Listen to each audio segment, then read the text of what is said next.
Do you ever have that feeling that you're just down and out, feel discouraged, feel like nothing seems to be working right?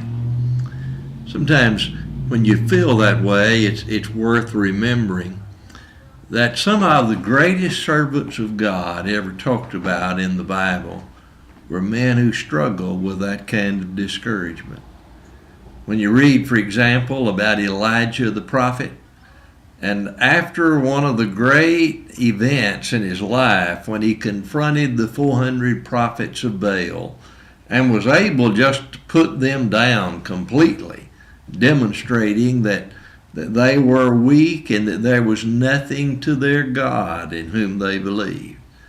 But then when Jezebel threatened his life and said he was going to die like they had done, he ran in fear.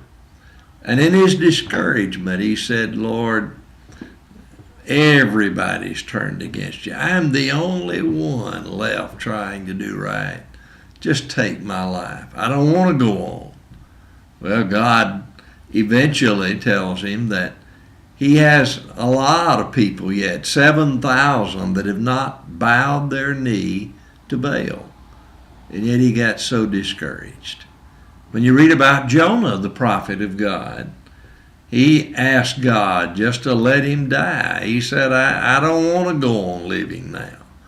God had disappointed him because he had extended mercy to the people of Nineveh when he didn't think they ought to have any mercy. Jeremiah the prophet became so discouraged with what all was going on that he said, I'd rather run a motel in the desert than do what I'm doing now. And when you step inside the New Testament, it doesn't change. Matter of fact, the Apostle Paul struggled with that kind of discouragement. In 2 Corinthians chapter 1, he says, I despaired even of life. I wanted to give up. And then in chapter 2 of that same book, he tells about going to Troas to preach the gospel. And he said, God opened a door for me, but I was just so down that I couldn't find Titus, and so I just left and went to Macedonia. It's all the way over in chapter 7 before he says that God sent Titus to him to comfort him in his depression, and that Titus gave him good news and he felt better.